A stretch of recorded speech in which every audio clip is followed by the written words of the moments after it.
Hello friends, तो इस video में आज हम सीखेंगे कि डिज़ाइन प्रॉब्लम होते हैं सिंगली आरसी बीम के लिए, वो हम कैसे फाइंड कर सकते हैं। ओके, तो इस क्वेश्चन में हमको दिया है कि design singly RC beam of rectangular with effective depth equal to twice the width of beam to resist factor moment of 120 kilometre into metre और यूज़ FE 415 एंड M20। तो इस क्वेश्चन में हमको बी का वैल्यू नहीं पता है, D का वैल्यू भी नहीं पता, AST भी नहीं दिया। तो हमको क्या करना पड़ेगा कि बी और डी का वैल्यू है वो फाइंड करना पड़ेगा। तो इधर आप देख सकते हो कि हमारा जो क्वेश्चन है उसमें दिया गया है कि depth equal to twice the width, depth equal to twice the width. Okay, तो इसका मतलब क्या हुआ कि हमारा जो डेप्थ है वो क्या है, ट्वाइस द विथ, मतलब D is equals to 2B है। ओके, तो ये हमको क्वेश्चन में इतना दिया गया है। फिर एक FCK का वैल्यू पता है 20 और FY का वैल्यू पता है 415।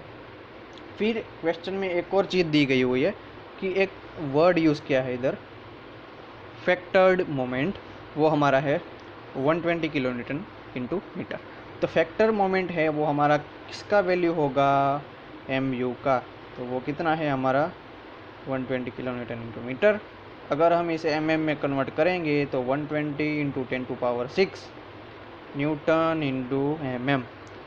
तो ये हमारा न्यूटन इंटू mm में कन्वर्ट हो गया। ओके, तो क्वेश्चन में दो चीज़ दी गई हुई है, depth equal to twice the width, D is equal to B और एक फैक्टर्ड मोमेंट। ओके, अगर इधर फैक्टर्ड मोमेंट नहीं लिखा है, हमारे क्वेश्चन में फैक्टर्ड मोमेंट नहीं लिखा है और सर्विस लोड लिखा है या फिर लोड लिखा है, तो उसके लिए हम आगे का एक क्वेश्चन करेंगे, उसमें हम देखेंगे सर्विस लोड होगा तो हम क्या करेंगे। ओके, तो MU का वैल्यू हमको दिया है और हमको पता है कि हमको क्या करना है, ये क्वेश्चन डिज़ाइन प्रॉब्लम से सोल्व करना है। इधर लिखा ही है design singly RC beam. Okay, तो पहले तो हमें 4 FE 415 MU limiting divided by FCK BD², इसका वैल्यू हमको पता है कितना होगा। इसका वैल्यू है हमारा, वो हमने इधर पढ़ा था कि FY है वो हमारा 415 है, तो MU limiting upon FCK BD² का वैल्यू होगा 0.138।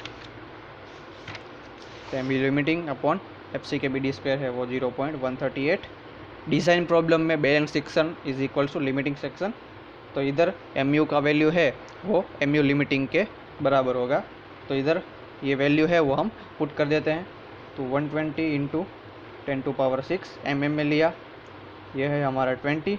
B का वैल्यू हमको नहीं पता। फिर D का वैल्यू कितना है हमारा 2B जितना, तो पहले B का हम B लिख देते हैं। फिर D का वैल्यू है वो हमारा कितना है 2B, तो इधर क्या करेंगे 2B² 0.138। तो अगर हम इसे कैलकुलेट करेंगे तो हमको B का जो वैल्यू है वो एट लास्ट हमको मिल जाएगा, टोटल वो मिलेगा 221.5 mm। इसको हम अप्रोक्सीमेट करेंगे क्योंकि इतना प्रैक्टिकली पॉसिबल नहीं है ना। आप इतने mm का बीम कैसे बना सकते हो 221.5। तो इसके लिए हम अप्रोक्सीमेट कितना ले लेंगे, इसके नियर अबाउट 225 mm। इसको आप 225 भी ले सकते हो, 230 भी ले सकते हो, बराबर, पर इससे कम नहीं लेना है, इससे ज़्यादा ही लेना है। 225 mm हम कंसिडर कर लेते हैं। ओके, हमको B का वैल्यू मिल गया, तो इससे हमको क्या मिल जाएगा, D का वैल्यू। D हमारा है 2B, तो 2 इंटू 225। ओके, तो अगर वो हम करेंगे तो इसका टोटल हम अब इधर इजीनेस के लिए 230 mm ले लेते हैं। 230 mm कास्ट करने के लिए इजी पड़ता है। ओके, तो इधर 230, तो 230 इंटू 2 कितना हो जाएगा डायरेक्ट 460 mm। तो ये हमको B और D का वैल्यू मिल चुका है। ओके, तो अब हमको क्या फाइंड करने की ज़रूरत है कि हमको AST भी फाइंड करना पड़ेगा। तो AST हमारे पास उसके लिए फॉर्मूला है PT/BD अपॉन 100, बट हमारे पास PT नहीं है, तो पहले हमको फाइंड करना पड़ेगा PT। उसका फॉर्मूला है 50 FCK FY 1 minus √1 - 4.6 MU FCK BD²। तो ये फॉर्मूला से हम PT फाइंड करेंगे। तो सारी की सारी वैल्यू है वो हम डाल देते हैं 20 ये 415 है, ये 1 माइनस अंडर रूट, फिर से 1 माइनस, एम यू का वैल्यू हमको पता है 120 इंटू 10⁻6 और उसके डिवाइडेड बाय एफ सी के का वैल्यू हमको पता है 20। फिर बी का वैल्यू हमको कितना मिला है 230 और डी का वैल्यू है 460, तो वो हम इधर डाल देंगे बी डी में। ये 230 लिखा, ये हमने लिखा 460 स्क्वायर। ओके, तो ये हमको इस फॉर्मूला में हम ये वैल्यू डाल देंगे तो हमको पीटी का वैल्यू मिल जाएगा। ओके, ये वाला फॉर्मूला है, उसमें सारी की सारी वैल्यू हमने डाल दी है। तो अगर हम पीटी की वैल्यू कैलकुलेट करें तो एट लास्ट हमको टोटल पीटी हमारा है वो मिलेगा 0.82%। तो इस फॉर्मूला से हम ए एस टी फाइंड करेंगे। तो A S T is equals to P T 100 into B D, ये 0.82 डिवाइडेड बाई 100, बी हमारा 230, वो है हमारा डी हमारा 460, 230 इंटू 460। ओके, तो टोटल हमारा ए एस टी कितना मिलेगा, ए एस टी मिलेगा हमारा 872 mm स्क्वायर। तो ये हमको ए एस टी मिल गया। अभी हमको क्या करना पड़ेगा कि बार एज्यूम करने पड़ेंगे हमको। ओके, ए एस टी हमने कैलकुलेट कर लिया है, तो अभी हमको बीम कास्ट करेंगे, उसमें हम और इन्फोर्समेंट भी डालेंगे, तो उसके लिए हमको बार एज्यूम करते हैं। ओके, तो एज्यूम 20 डायमीटर बार। ओके, हम एज्यूम करें, आप कितना भी एज्यूम कर सकते हो, जितने भी डायमीटर के बार अवेलेबल हो वो आप एज्यूम कर सकते हैं। ओके, तो ए एस टी के लिए हमारे पास एक फॉर्मूला है, A S T is equals to N into pi by 4 into D square. हमको क्या करना है अभी, नंबर ऑफ बार, कि हमारा जो बीम कास्ट होगा उसमें कितने नंबर ऑफ बार डालेंगे हम, तो वो हमको कैलकुलेट करना है। तो ए एस टी का वैल्यू है हमारा कितना है 872 is equals to N calculate करना है, पाई बाय 4 कितना डायमीटर हमने एज्यूम किया 20 स्क्वायर। तो इसको हम कैलकुलेट करेंगे तो हमारा एन का वैल्यू है वो कितना आएगा 2.77। बट इतने सलिए जो होते हैं, मतलब बार हमारे हैं रेनफोर्समेंट बार, वो पॉसिबल नहीं है, क्योंकि 2.77 बार आप कैसे डालोगे। तो इसके लिए हम इसके नियर अबाउट का वैल्यू 3, मतलब 3 नंबर ऑफ 20 डायमीटर बार हम हमारे बीम में डालेंगे। ओके, 3 नंबर ऑफ 20 डायमीटर बार हम बीम में डालेंगे। तो हमारा एन का वैल्यू भी चेंज हो गया, एन का वैल्यू कितना आ गया अभी हमारा 3। तो हमको अभी क्या फाइंड करना पड़ेगा, ए एस टी प्रोवाइड, मतलब इधर एन का वैल्यू है वो हम चेंज कर देंगे, तो इधर ए एस टी का भी वैल्यू चेंज हो जाएगा। तो इधर हम क्या करेंगे, एन इंटू पाई बाई 4 फिर से इंटू डी स्क्वायर, हमारा एन का वैल्यू कितना आया 3, तो ये जो वैल्यू है वो हम इधर डाल देंगे। तो 3 इंटू पाई बाई 4, हमारा डायमीटर वो सेम ही रहेगा 20 स्क्वायर, ए एस टी प्रोवाइडेड। ओके, तो ए एस टी प्रोवाइडेड कितना हमको मिलेगा वो हमको फाइंड करना पड़ेगा। ओके, तो ये जो भी वैल्यू आएगा वो हमारे इस ए एस टी से ज़्यादा ही होगा। हमारा ए एस टी का जो वैल्यू होगा, ए एस टी प्रोवाइडेड आएगा, उसका वैल्यू हमेशा इससे ज़्यादा ही होगा। अगर ये आपका ज़्यादा नहीं है तो आपने इधर नंबर ऑफ़ बार्स में या फिर डायमीटर ऑफ बार में कुछ गलती की होगी, तो वो एक बार देख लेना। तो इससे हम ए एस टी प्रोवाइडेड भी फाइंड कर सकते हैं। तो एट लास्ट हम लिख देते हैं ऐसे, so we provide 3 number of 20 mm dia bars. Okay, तो ये हमारा आंसर हो गया। तो इस तरह से हम डिज़ाइन प्रॉब्लम में सिंगल आरसी बीम का सम सॉल्व कर सकते हैं। फिर एक सम ले लेते हैं। अगर ये आपको वीडियो अच्छी लग रही हो तो आप लाइक कर देना, इसको मेरे चैनल को सब्सक्राइब कर देना। ओके, एक और क्वेश्चन हम लेते हैं। Design rectangular RCC beam simply supported over effective span of 4 meter, loaded with service load 25 kilo newton per metre. Okay, ये है including self weight. Okay, use M20 and Fe415। At last दिया गया हमको take width of beam as 250 mm।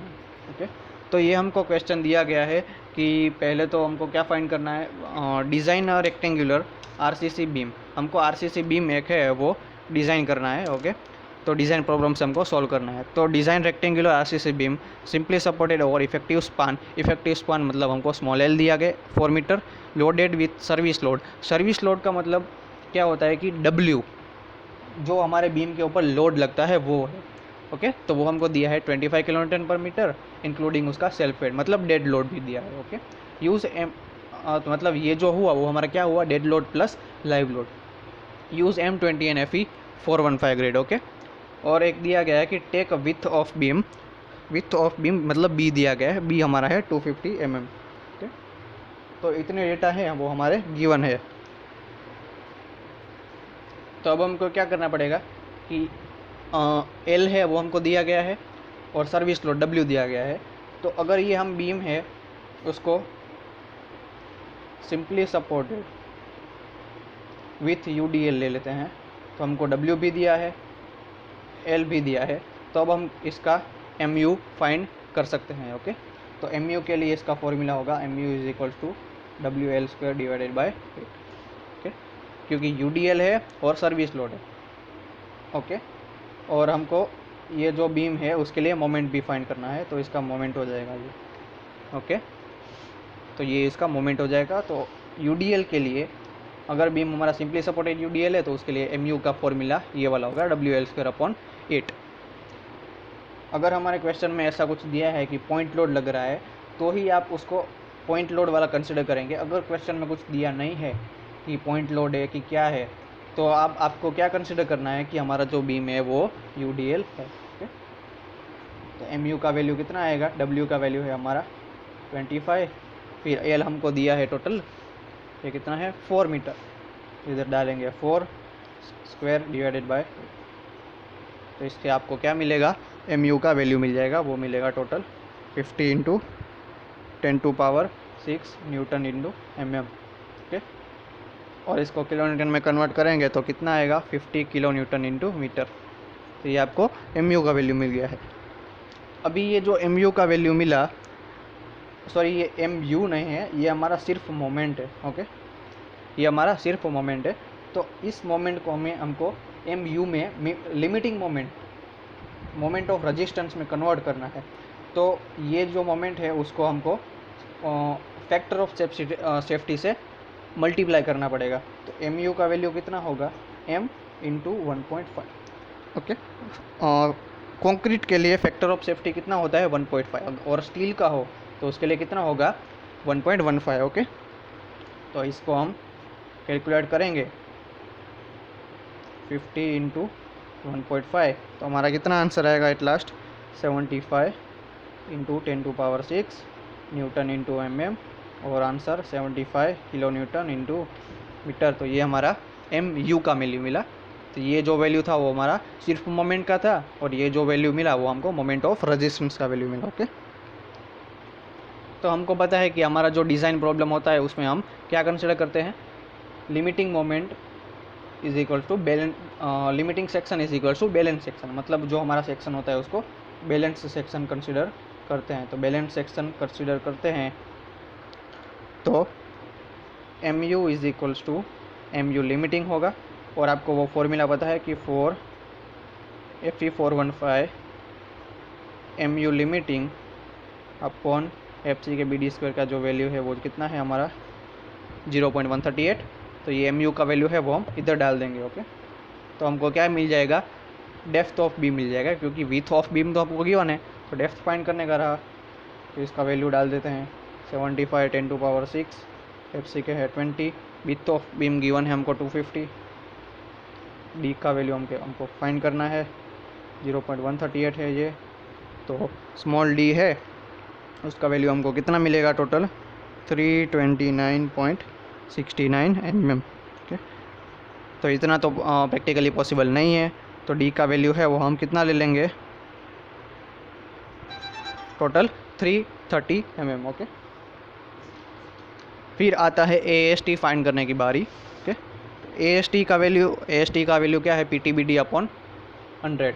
तो PT हमको find करना पड़ेगा, तो PT इज इक्वल्स टू 50